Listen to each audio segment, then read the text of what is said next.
ভোরের নীরবতা হঠাৎ ভেঙে যায় এক শোকের খবরে। চলে গেলেন বেগম খালেদা জিয়া।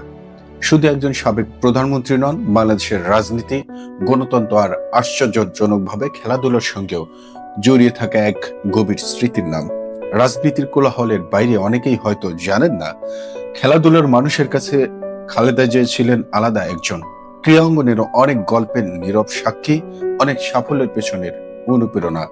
জাতীয় ফুটবল দলের সাবেক অধিনায়ক সাইদুল হাসান কানুন আর স্মৃতি হাতড়ে বলেন, আমি যখন ডাকসু নির্বাচনে ছাত্র দলের ক্রিয়া সম্পাদক ছিলাম, রাষ্ট্র চালনায় ব্যস্ত, রাজনৈতিক ঝড় সবকিছুর মাঝেও খেলাধুলার দিকে নজর ছিল তার।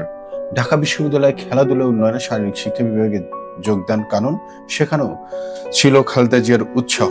কানুন বলতেন, রাজনীতির ভিড়ও আমাকে দেখলে হাসি দিয়ে বলতেন, মহাবেটানের কানুন। বাংলাদেশের ফুটবল ইতিহাসে দুটি সোনালী অধ্যায়, 1995 সালের প্রথম আন্তর্জাতিক ট্রফি, 2003 সালে প্রথম সাব চ্যাম্পিয়ন, দুটোই এসেছে খালেদা জিয়ার প্রধানমন্ত্রী কালীন সময়ে।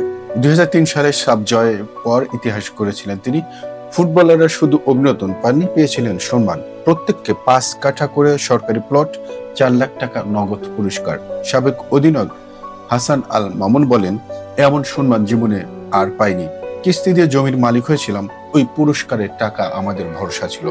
খেলাধুলার প্রতি তার ভালোবাসা শুধু ফুটবলে সীমাবদ্ধ ছিল না। বাংলাদেশের কিংবদন্তি অ্যাথলেট ও কোচ শামীমা সাত্তার মিমু, খালেদা জিয়ার খালাতো বোন, আজ নিজেই অসুস্থ। বোনের মৃত্যুতে কণ্ঠ ভারী হয়ে আসে তার।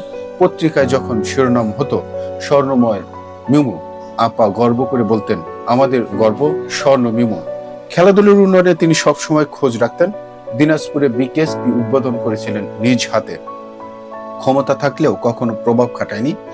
জাতীয় ক্রীড়া পুরস্কার পেয়েছেন তখন যখন বিএনপি ক্ষমতায় ছিলেন না। এটাই ছিল তার চরিত্র। আজ যখন তিনি নেই, রাজনীতির বাইরেও এক শূন্যতা তৈরি হয়েছে। খেলার মাঠে, খেলোয়াড়দের মনে, স্মৃতির অলিগলিতে বেগম খালেদা জিয়া চলে গেছেন, কিন্তু বাংলাদেশের ক্রীড়া অঙ্গনে তার ভালোবাসা, সম্মান আর অবদান চিরকাল বেঁচে থাকবে। একজন নেত্রী বিদায় নিলেন, কিন্তু খেলাধুলার মানুষের কাছে তিনি রয়ে গেলেন স্মৃতির এক মানবিক নাম।